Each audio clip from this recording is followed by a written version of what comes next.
the very first lecture of electrostatic and the very first topic, that is a Coulomb law.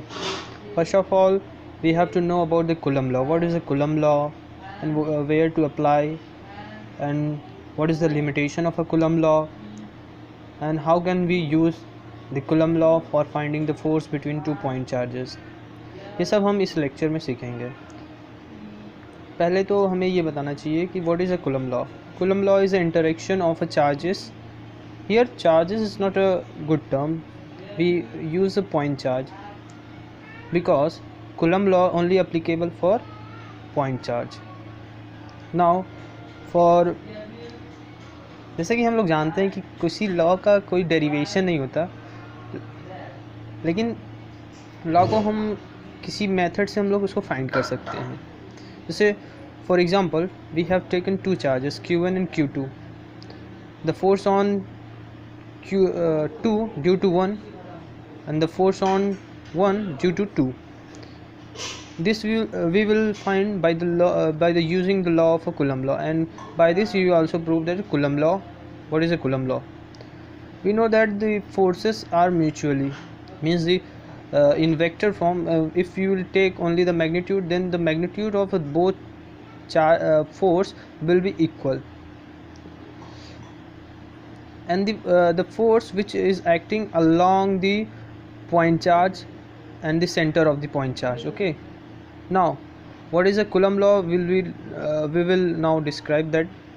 And the force which we find from the Coulomb law is directly proportional to the product of the charge, product of the point charge. Means point charge यहाँ पे Q1 है, यहाँ पे Q2, इसका जो product होगा वो directly proportional to the force which we want to find.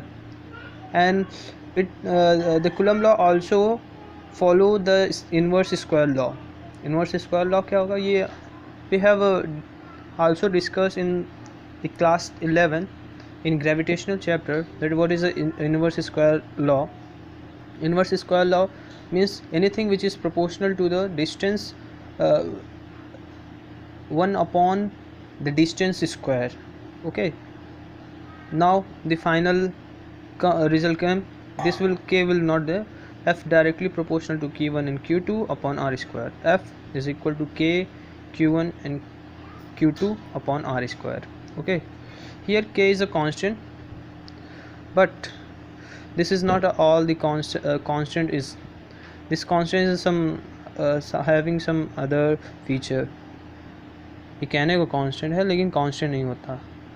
हर जगह पर हर मीडियम पे इसकी वैल्यू चेंज होती रहती है. जैसे आपने देखा होगा कि ग्रेविटेशनल फील्ड में, जो ग्रेविटेशनल फील्ड में G होता है, जो यूनिवर्सल कांस्टेंट होता है, हर जगह इक्वल होता है.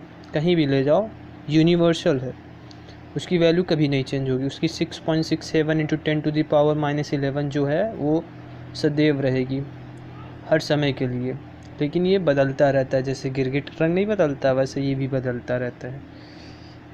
ठीक, लेकिन for sake of your knowledge, क्योंकि अभी आपने परमिटिविटी नहीं पढ़ी है, के की वैल्यू हम लोग एयर या वैक्यूम में 9 इंटू 10⁹ लेते हैं. ओके, अब जैसे कि मैंने बोला कि inverse square law, inverse square law होता क्या है, अब इसके बारे में देखते हैं.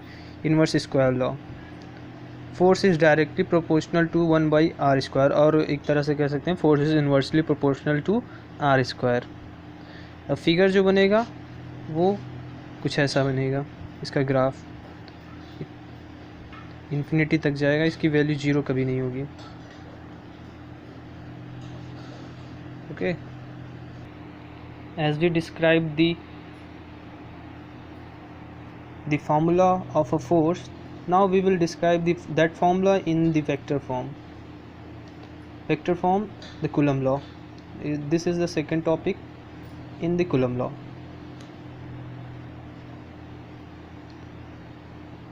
Let's suppose Q1, Q2, this is at R1 and this is at R2. F1, the force on 1 due to 2, vector force on 1 due to 2 will be equal to K Q1 Q2. यहाँ पर कोई, क्योंकि charge scalar होता है इसमें कोई दिक्कत नहीं. यहाँ पर R वन का आर का स्क्वायर मीन्स ये रिजल्टेंट का स्क्वायर है, रिजल्टेंट, और यहाँ पर कैप लगाना पड़ेगा क्योंकि फोर्स हम निकाल रहे हैं वन पे ड्यू टू 2 के कारण, तो R1 माइनस R2 रहेगा and final answer will be that, and ये R will be equal to R1 minus R2.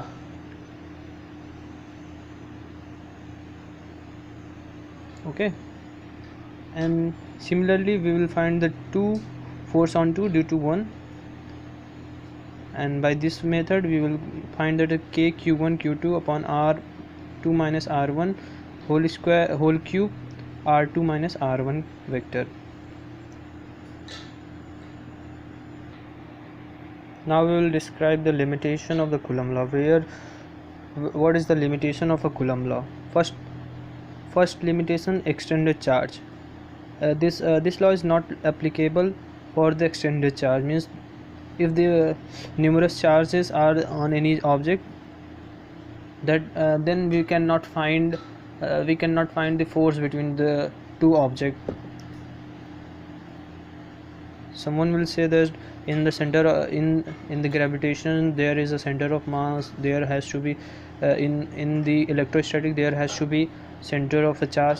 Center of charge is not till not explained, and it is I think not exist also, and the both charges are at rest, means if, and also this, if the charges are following the electrostatic condition, then only the it can follow the Coulomb law, otherwise it not.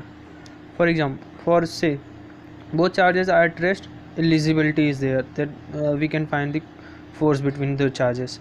If both charges are at motion, then we cannot find the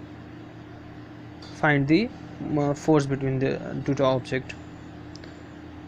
One condition is also there, if one charge is at rest and one charge is at motion, then we can find the value of force, what the force is between the object. And thank you, we have completed almost 70% of the Coulomb law topic.